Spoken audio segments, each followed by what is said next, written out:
Blog Talk Radio.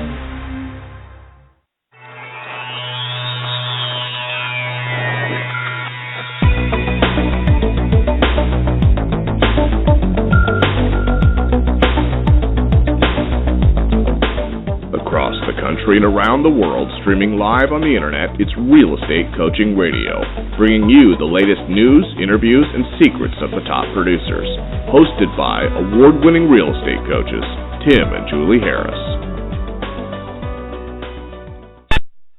And welcome back to Real Estate Coaching Radio. And of course, this is your only source for unfiltered, full-strength honesty about what is truly working to get you into action and make you money in this new real estate recovery. And guys, as we've been telling you, and we'll tell you every single day, and hopefully the thousands of you listening now and in replay are internalizing this, we are at the very beginning stages of what will be an incredible market, a 7 to 10 year incredible market. And so do everything you can in your power to make the most of this real estate boom. And today we have a very special co-host. First of all, of course, I want to introduce and welcome everyone welcome Julie back. Julie, are you on?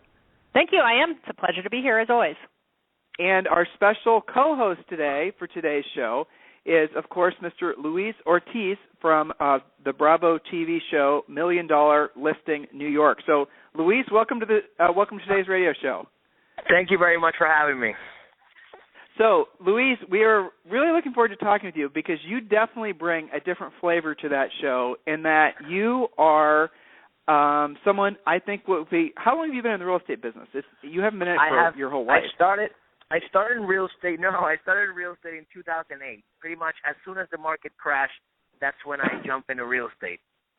So I was forced. I was very good. In fact, you know what? I'm very glad that I started at that particular time because it was much harder. You needed to push yourself even more to first get inside the industry, and second, being able to make a living out of it. And, you know, once you're trained in such a hard environment, then everything else, you know, when things pretty much become stable, you've already been through the worst. So I'm happy I did. Well, that's true.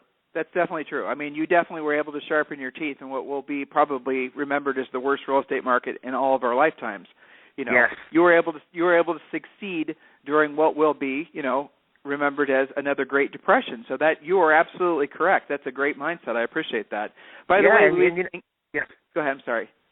No, I was going to say that you know, it's when you had a great market like 2006, where there was, especially in New York City in the luxury market, you had a lot of sight unseen purchases from foreign buyers, India and Russia, where they were just, you know, looking at floor plans before offering plans were approved, and people were buying bulks of apartments. Just, you know, it was part of the boom.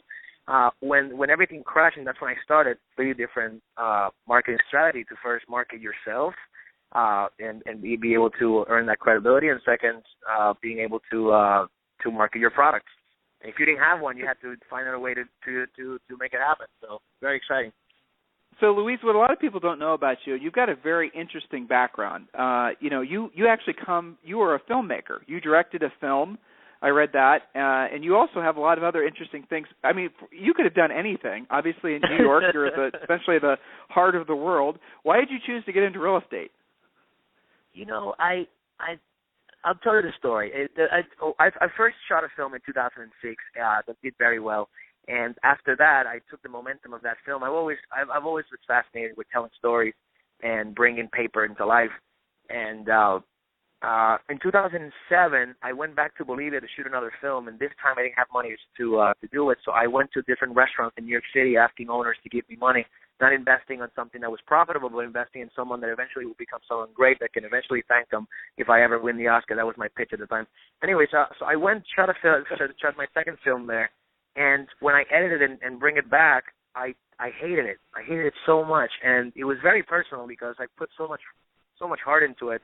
And it did not come exactly the same way I wanted it. Till this day, nobody has ever seen a cut of that film except myself, because I was the one that did it also.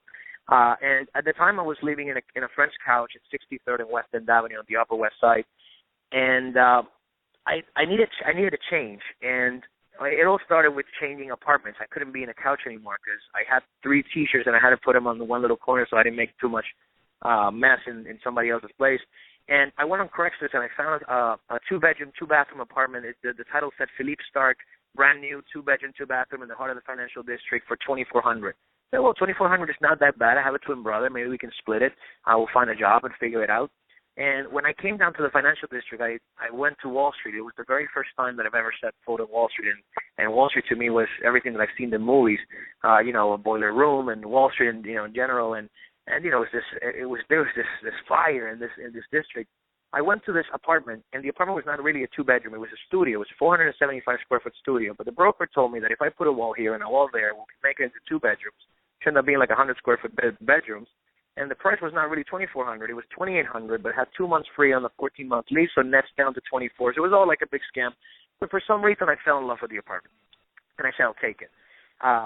Then the next part was the thing. I was not qualified. I didn't have an income. I didn't have credit. So at the time, my brother, well, still today, my brother has the same name of my father, and using my brother, I don't know how that happened, but my brother was pretty much born in 1947. Which meant my father, he took the first credit card.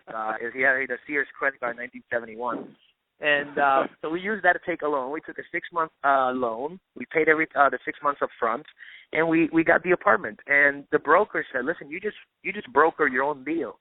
A deal that was pretty much not able to be, nobody else would make it, and would be able to make it happen. But the reality is that I did it because I don't know why. It was a small apartment, but the way it made me feel, I like to surround myself with things that make me feel good.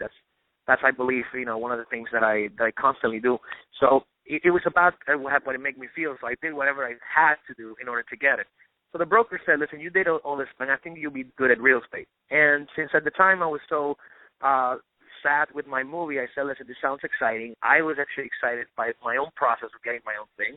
And I said, let's go. We'll take the license. I took the license, closed my first deal in 3 days, was able to pay for 2 months' rent on the spot.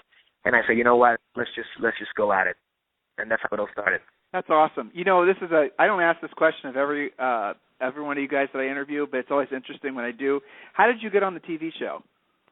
I till this day, I'm not even sure if I know how. I just remember coming out of a showing on Wall Street, actually, in 55 Wall Street, with the Cipriani Residences. And I get a phone call from an 818 number, and there was this lovely lady. She talks to me. She says, we're from World Wonders, production company in Los Angeles. We do a show. It's called $1 Million Listing. Are you familiar with it? I said, well, I don't watch TV, but I know about the show because it's very popular here in New York. And she's like, well, one of the cast members is not going to be a part of it anymore, and we're looking for agents, and we heard about you. I have till this day now, after you asked me this question, I don't really know how they heard about me, but they did. And then from there, they flew in from Los Angeles and spent 2 days with me, following me around with my business and my clients. And I think they were also doing that for a bunch of other agents. At some point, we just kept shooting, and I realized that after 6 months, they never officially told me you're in. I just figured, with 6 months, I don't think nobody would be shooting this guy for 6 months and then just throw out the footage. And that was that. What they did tell me was that when they were picking different brokers, every other broker was very focused on who the other brokers were, so that they could find a way to do something better than the other people. And what I was doing, I wasn't really paying attention to what was being, considered. I was just focused on doing the best as I could do, because in the end, that's as far as I can go. I don't need to look back to see who's actually closer in the race. I just look at the finish line and go after it. And I think that's what they liked, and they casted me. Well, that's fantastic. It is a completely different story than what I've heard from everybody else. I don't know if you knew this, but pretty much everybody else pursued Bravo for a role on the show. I heard. Yes. I think we as people sometimes we always do the things we think we need to do in order to get whatever we need to get. But in reality, when we do that, we stop becoming ourselves, and we make wrong decisions, or we take the wrong approaches at things. I believe that there's something unique in each one of us, and if we always take the approach of not what we think we should do, but what we believe we need to do, not for what they expect from us or what we think they expect from us, what we think in our gut we need to do, we will be able to stand out, and that's in any business and life in general. So that's why I think I mean, I have two questions that are kind of filling my mind. And by the way, I haven't used one of the questions that I wrote down for you because I love the fact that you're kind of directing here. That's wonderful. Of course, you are a film director, so that doesn't surprise me. You have incredible energy and enthusiasm, and that is something as real estate coaches that we try to explain to folks that are maybe more introverted by nature that you have to somehow manifest in yourself, because people are naturally attracted to folks like yourself who have energy and enthusiasm. So I'm sure you have realtors that come up to you on a regular basis sort of asking for ideas, and I'm sure you get communicated with in a number of different ways. Energy and enthusiasm. If someone doesn't necessarily feel that way, how do they sort of manifest it in themselves, and maybe even at the level that you do consistently? I think energy and enthusiasm is not something that's created. It's something that comes out naturally if and only if you're genuinely interested in what you're really doing. When you're playing a game that you like, you're not forcing yourself to be enthusiastic about it. You just are. And I feel that instead of people trying to find ways to motivate themselves, and instead of just people saying, listen, I need to be more energetic, and that they start being over energetic and tired of it, and they realize that it's for a certain period of time, I think people should focus before anything in life, focus on getting to know themselves enough to understand what really gets them excited. Because only then it's when you're really going to be, excited about something. I'm personally excited, not real estate. I'm excited about life in general. And it just happens that I chose to do real estate just like I chose to do a director in the past, or whatever I choose to do in the remaining of my life. I'm doing it because it's something that excites my life, and it always becomes a part of who I will become in the future as a man. And I feel that, sometimes everybody in the real estate industry comes from different backgrounds. Everybody does real estate for many different reasons, for money, for connections, for just now, especially with this show, real estate has become very sexy and appealing, and now everybody wants to come into real estate. But it's like any other job. I think everybody. I never aim for money. I would say to anybody, if the moment that you're aiming, that you're only seeing that commission, you're going to lose sight of what you're doing, and you may not be creative when it comes down to doing a deal. Because if the deal is about to fall apart, you feel depressed because that commission that you've already put in on your calculator many times before is not going to come. So you start becoming sad and depressive and blaming everybody else but yourself. When you're not thinking about commission and you're authentically excited about this industry, let's say just like a game, you will do whatever it takes to win. And when you're in a corner that everything feels that it's going to fall apart, it's not about the money. It's about the challenge of making it happen. There's always, absolutely, and I always believe this so much, there is never a deal that's dead, ever. It's dead when you give up, and that's the excitement of it. And then once you finish it, commission happens to come with, and then that's just a bonus. But you've gotten so much more than just that money. I don't know how much money I make. I swear, I get the checks. My assistant gives it to me, puts it in the bank. That's it. At the end of the year, when I do taxes. But to me, it's that's how you become better and better and better, because and that's how you really become energetic and enthusiastic about something. That's pretty interesting. Yeah, and it's funny you were telling your story about getting into real estate, and you mentioned your 3 T-shirts on the couch. Tim and I read something interesting about you won a recent award for Best Dressed in New York City. So can you talk a little bit about how that's made a difference in your business? Because I have noticed when you're on the show, you always look great, and I think that probably has an effect on how you go about your relationships and how it makes you feel, and some of that energy and enthusiasm. Can you talk a little bit about that? I think it all comes down to pretty much the same thing, because dressing well, I don't dress for what I do, or I don't dress because I need to dress, and I don't dress because I feel that by dressing I will be more credible, or it'll make me look good in what I do. I feel like I also have an authentic passion for looking great. I feel that for women it's very unfair, because women spend too much time looking beautiful and spending time on taking care of themselves, and most men they don't.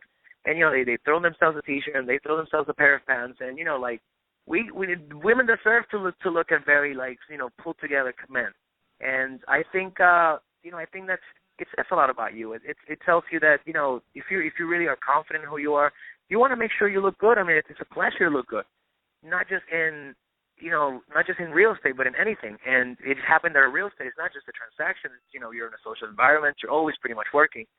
So it does work because it's a pleasure for people to see that the person who's representing them is someone that looks sharp and legit, and they're so proud of talking about my real estate broker. That's the guy that you see coming down on Wall Street who looks like $1 billion. It's not what my intentions are, but it's exactly what happens as a result. But I believe that everybody should look the best they can, and they should take pride in that. Luis, how do you overcome rejection? You personally, how do you overcome rejection? I love rejection. I love rejection. And I'll tell you why. Because every time I do an approach, I already know. Listen. Every approach that you do is going to turn into a yes. But if you know that it's just like let's say let me put an example. You have to I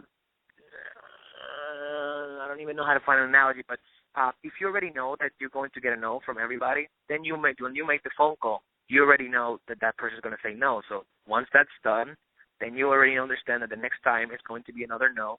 The third time it's going to be another no. You already know that because you've done it so many times that you actually enjoy it. So now you enjoy it. You know the process. You become like an expert on this kind of approach, which as part of this field, it's this first 6 no's. And you already know that you have to overcome that and that by persisting until matter what say this, and then you start to know when somebody's already starting to be feeling comfortable with you, and then you start smiling and you say, all right, this is turning. All right, here we go. That's the yes. All right, beautiful. All right, now let's do business.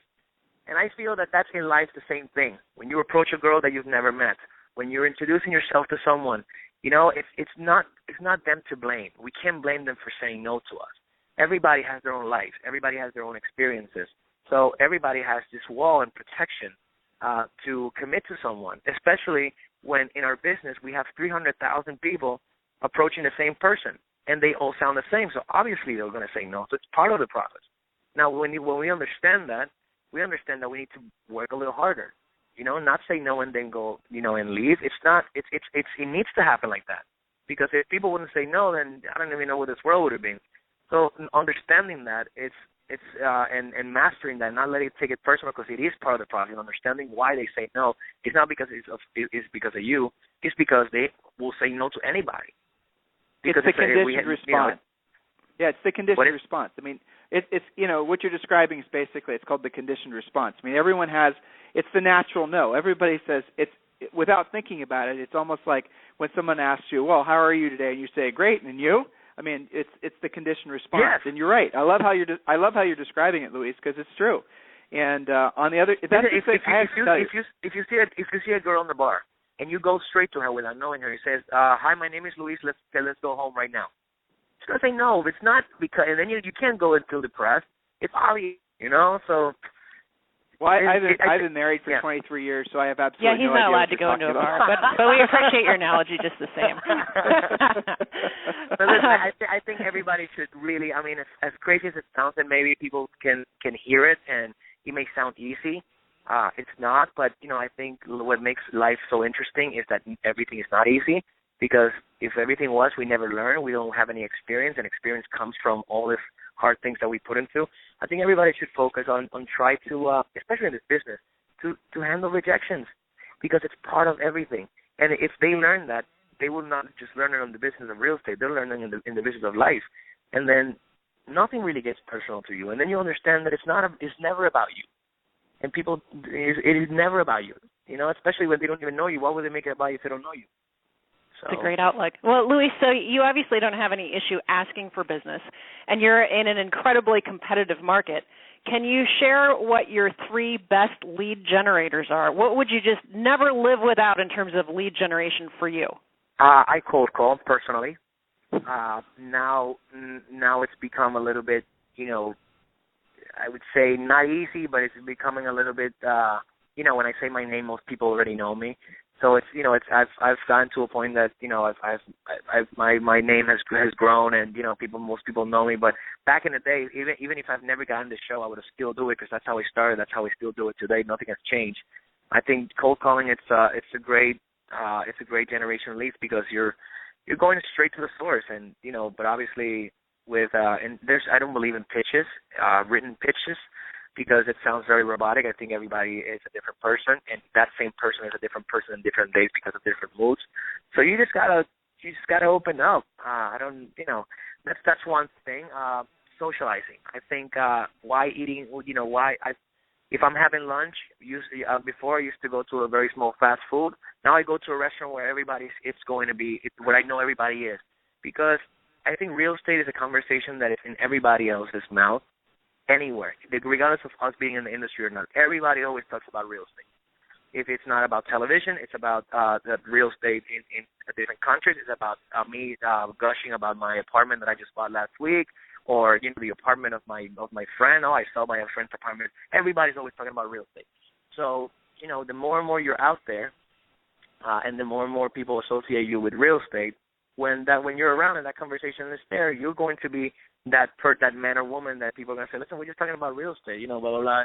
And I think that's also a big lead generation. And third, I think you get going out to events. I go out to as many events as possible, getting involved in the community, charities, and let everybody know. You know what the problem is, and I've seen this also with people that have been in the industry for more than 10 years.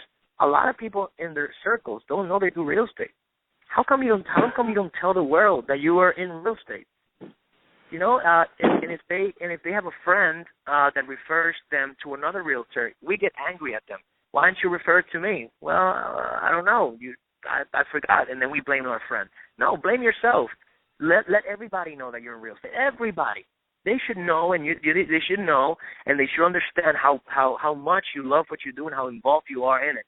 And then send people things. Tell them, listen, the market is going crazy. I'm not looking to buy, and I'm not saying this because I'm thinking. I think you should know, just like you read the papers, but you're hearing it through me.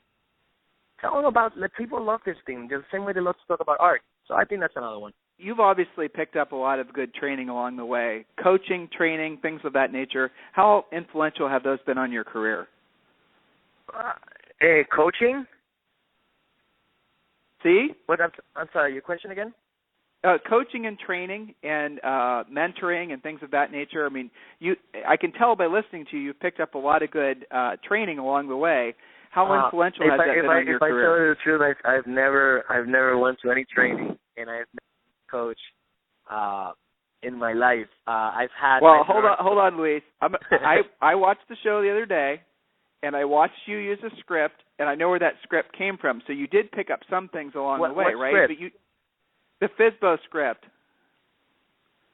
Oh, that's not a script. It's a FSBO. It's a list of for sale by owners, and they just have the name of the owner and the telephone number and the apartment, and you just call them. No. Right.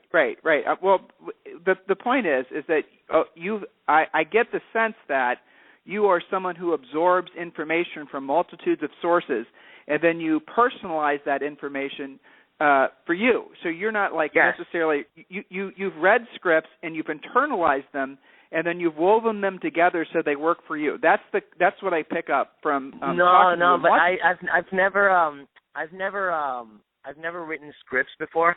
I did once read a script. I saw one guy performing one time. There was this company called, I don't want to name the company because they're not in good shape right now, but a company in Wall Street. It's a stockbroker company, and I remember I had a client there once who took me back to his office at 7 o'clock at night. I walked from this very empty hallway, and this glass doors opened up, and there was 300 brokers, but on fire, screaming at people, saying things like, I heard one time somebody said something like, a client asked him, how old are you? He says, I'm half your age, but twice your net worth. But that's not what we're here to talk about. We're here to talk about fucking stocks. It was insane, the things like, but I mean, I don't do scripts because I believe in conversations, but I guess to tell you, to answer your question, I've always tried to surround myself with great people. I don't have friends. I tell you the truth. I'm not a part of a group. I don't belong to a group. I'm just welcome in many of them. And even as sad as this may sound sometimes, even close friends to you that are not bringing anything of value to your table, you should not keep around. And I believe that by only surrounding yourself with great people, that's really mentoring yourself and learning from them. And once you've stepped up into a different way and people are not evolving with you, you should move to other circles of people or other individuals that are always higher than you, and you don't even have to ask them questions. You can only just learn from. So I think it's very important to me, who am I surrounding? Who's surrounding me? So, well, I guess that's how I learned. Yeah, that's an excellent point, because there's been lots of studies done on successful people, and it's one of the ones that I always remember was you essentially will be you will earn as much as the average of your 3 closest friends, right? So the people you surround yourself with, if they're just mediocre earners, or if they're just mediocre at their careers, or if they're not being very successful and driven, then chances are you won't be either, because it sort of washes off, And I appreciate you saying it brings you back. It holds you back, not just people that are not successful in their career, but negative people. You don't want to surround yourself with people that are constantly talking about other people or constantly talking bad about life in general. I hate my job. I hate the people that I work with. It's always your fault, whether you want it or not. So you always want to surround yourself with people that have a good outlook and things, that are optimistic, they're not sad because something fell through. Listen, it all happens because we all learn from those things. So I think it's, for everybody that's listening, if you have somebody in your life right now that you feel that's holding you back, just let it go. And, they'll blame you for it. They say, oh, now you're becoming this, and you're leaving you behind. It's not like that. It's not really personal. But you have to work for you. And you have to, just like you, sometimes you're valuable to someone and they keep you around, and when you're not, they lose you. The same in your life when it comes to others, except family. Sure. So you're obviously becoming a famous TV star. Hopefully you're going to be getting more and more business as a result of the work you're doing on the TV show. And you have incredible energy and enthusiasm. There's no doubt about it. So what are the biggest misconceptions that folks have about top producers, or maybe if you want to make it personal, have about you? Biggest misconceptions. The biggest misconception is I don't know. I wouldn't necessarily say about top producers. I say in general in our industry, people are very afraid of. People have this bad taste about brokers, and the reason I think as to that is because it depends on what state. But in New York City, it's very simple to get a real estate license. It's like a month course, and then two tests that are very simple. So you don't really need to have any sort of education or anything. You just have to have the age, pass the test. That's it. So because of that, a lot of people are coming to the industry for the wrong reasons. And they see that their friend just did a sale for I don't know, $6 million, and they got a $150,000 commission, and say, oh, no, he just did that in one day. I could do this. So everybody's coming because of that. And now this industry is full of people who are just not doing the right job. They're just showing apartments, and what everybody can actually do. I don't need anybody to tell me where the kitchen is because I can clearly see it. So and then there's shady stuff, and people are just thinking of money, and they give a bad reputation for the people who actually work great. But in reality, a good realtor is just the same as a good accountant, as a good attorney. Good realtor is someone that understands and has knowledge of the market, understands the insights of the market, things that are off market, that know every building left and right, know every person that owns that, so that when somebody tells them, looking for this, oh, I got this neighbor Jones, he just bought this. Someone that really has the insight, someone that it's real, as a real work and a real job. And sometimes that's a misconception that they have about real estate. At least that's what I feel, not just top brokers, in general. Well, you're touching on something that's really critical, and I appreciate you saying it. You're basically drilling down on the fact that having market knowledge and having a real expert level of market knowledge is really important, because after all, that is your job, to know the product that you're selling. And yet there's so many agents out there, and you just said it, Luis, who basically don't take the time to know their market and are only focused on basically a short-term, 30 or 60-day paycheck. How long did it take for you to feel confident in your job? That's a good question. At first, I'll tell you the truth. At first, it was not really. I didn't see it as a career. I saw it as something exciting. And I still do. But with time, it has become my career. But I could say that probably 2.5 years in the business. I was always great at what I did, but I knew I could be greater. And the way I was about it in the beginning. I needed to start delegating and building a team. And then at first I built a team, but the team fell apart because I was never there. I was not always there. And I realized that you as a leader, you have to always be on top of everybody. You're the source of motivation for them. And this is the business that you need to self-teach yourself to organize yourself and to understand a business. I didn't come from a business background. I never graduated, so I never knew how to run a business. So I had to learn as I went. And at first I realized I was spending too much because I thought I was making much, and then I lost. And then I came back, and then I tried to have a team, never worked out, and I tried to partner with somebody that never worked out. I had an assistant, and then that assistant realized that I was never there, so she was wasting time. So I went through all of this stuff, and I went from company to company. I've been in 1, 2, 3, 4, 5, 6 companies. I've been to places, and I've seen the ups and downs and falls. And at some point, you mature, and you start to understand what really needs to be done in order to keep not just a successful business, but something that lasts and that grows. And so I would say about 2.5 years into it. What would you say? I mean, you've been through a lot, listening to the development of your business and all of the different companies, et cetera. What would you say has been the biggest challenge between when you started and where you are today?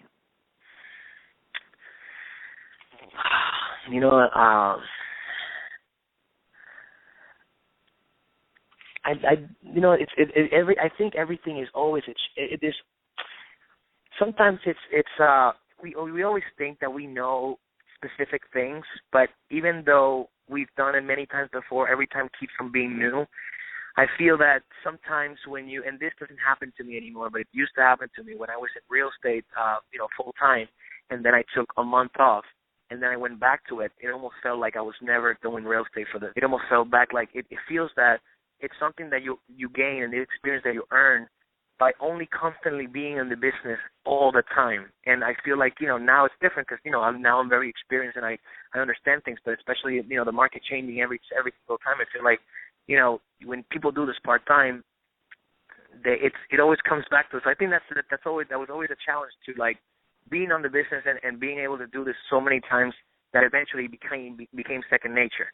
Because sometimes I always had that struggle in the very beginning where I was very confident at some point and then I was not, and then I was, and then I was not. But, I'm glad that I went through all of that because it was necessary for me to now understand, what I've earned. Mm-hmm. Does that answer your question? Yeah, absolutely. And, I think a lot of agents, when they hear your energy and enthusiasm and how much you've got going on now, they're going to wonder about your balance between life and work and family. And I think sometimes agents say, well, God, he must be burned out all the time. Can you talk a little bit about your belief in balancing everything out and how you handle all of those different parts of your life? I was never a believer in balance. I understand that it's very important.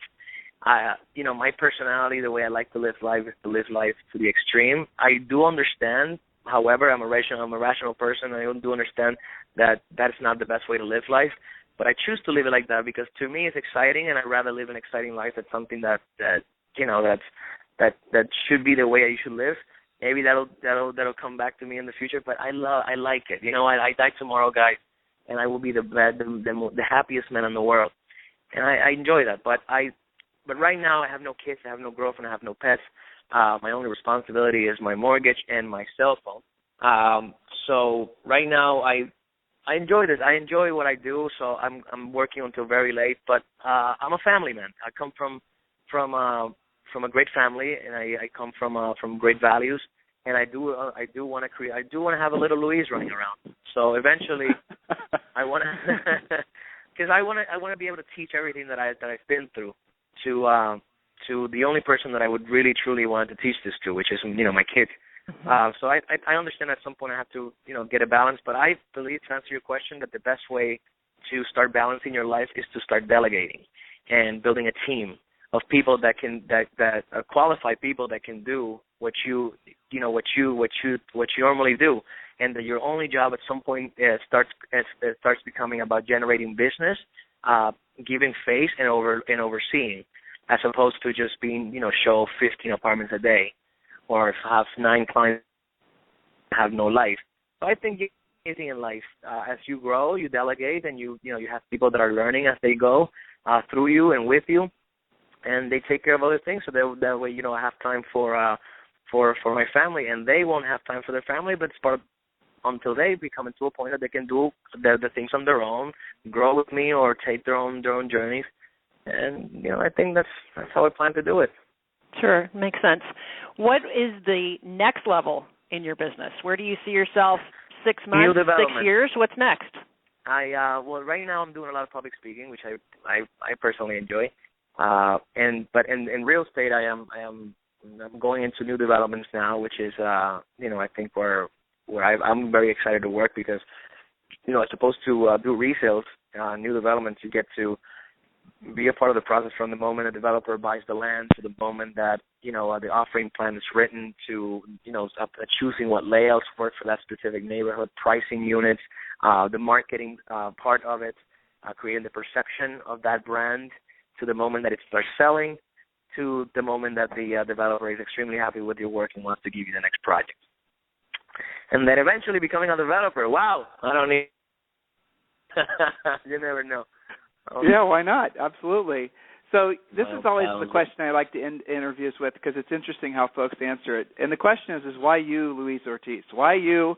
Why are you so successful in a market that's so competitive? It has to be the most competitive real estate market in the world. I can't imagine one more competitive than, luxury real estate in New York City. And why you during a time when we're coming out of what was, I'm sure will be remembered as a great recession of our time, of our lifetimes. Why have you been so successful as so many other agents have struggled? I tell you the truth, I think it all comes back to many of the things that I said in our conversation. I have, and also it comes back to probably the reason why I was chosen in this show. It's a competitive market, but in reality, it is competitive because everybody's looking out to the competition. They're trying to become better than the next person. When in reality, you only have as much as you have to bring. So I think the only competitor in this world is not the market, it's you. So if you focus on whatever you need to do in order to become greater and greater every single day, without looking at what's next to you, you will automatically succeed in this or any other market in the world. And that's why I think I've succeeded, because my only focus is how much I can bring to myself in order to grow. And that eventually leads to, people admire you or respect you or open doors for you, because you're not focused on unnecessary things. I get along with everybody. I think everybody is an important part of the process. I think everybody is valuable when they are. And I believe that that we can orchestrate things in order to make deals happen. I don't just have one way to make a deal. Every deal is different. I choose whoever I need to bring a part of the deal in order to make it happen. And I just look at it like that, and I feel that's why I'm able to sleep at night, and that's why I'm able to be happy all the time and to be excited about my job, because I'm not focused on unnecessary stuff. It just brings me down. This is not a competitive market. You make it a competitive market, but in reality, your biggest competitor is yourself, and that's how I choose to see it. And it's the truth. I mean, that is the bottom line, really, because you can't really do anything to do anything about the other person that you're competing against for the listing or whatnot, but you can make yourself, be more energetic, enthusiastic, make yourself look better, be better educated, have your mindset in the right place. And Luis, I am 100% positive that you will be as successful in your career and your life as you choose to be, because clearly, you've got what it takes. So, Luis, for those agents listening now and in replay that want to send you referrals, how might they do so? Well, they can. I'm gonna give my email down. I mean, you can Google my name and it'll come into the Douglas Element page. I think that's the first one that comes out, and then you'll see all my information. But my email it's L as in Luis, D as in Daniel, Ortiz, Ortiz, at element.com, ELLIMAN.com. And then I do have a referral. I have a referral section of my business that I handle and I give back to other agents outside, because I do get a lot of business outside of New York that I can't handle because I'm not there and I don't know those markets. So I always have I'm still looking out for great go-to people in different states that I can send business to, because I do get a lot of business, especially from the show. People want me to sell their houses in Nebraska, and I can't do it. No. And they say, listen, well, you come here, you take pictures, we'll give you the listing. I said, it's not about that. I can't do it. So. That's funny. Well, Luis, listen, I really appreciate you being on today's radio show. I certainly appreciate your time. Keep up the fantastic work, my friend, and, I really hope you get into the development. I know you will, because that is a perfect venue for your artistic bent, because you really are at your heart an artist. And to get in there on the development stage of things, I know it's perfect for you. So that's definitely the direction I'm sure you'll head. And then you can start listing the $175 million buildings that sell out in 2 months. Yes. Well, you'll see. You have to see season 4. There you go. Well, I'll put that intention out there for you. So, Luis, thank you very much for your time today. Thank you very much for having me. It was a pleasure. It was my pleasure, too. Have a fantastic weekend. And everyone else, thank you for listening. And if you obviously want to get in contact with Luis, you can do so as he's described in today's radio show. In the meantime, everyone have a great weekend, and we'll talk with you next week. This program has been a presentation by Tim and Julie Harris, Real Estate Coaching. For more information on our real estate coaching and training programs, visit our website at timandjulieharris.com. Remember to tune in weekdays at noon for upcoming shows, and until next time, thank you for listening to Real Estate Coaching Radio with Tim and Julie Harris.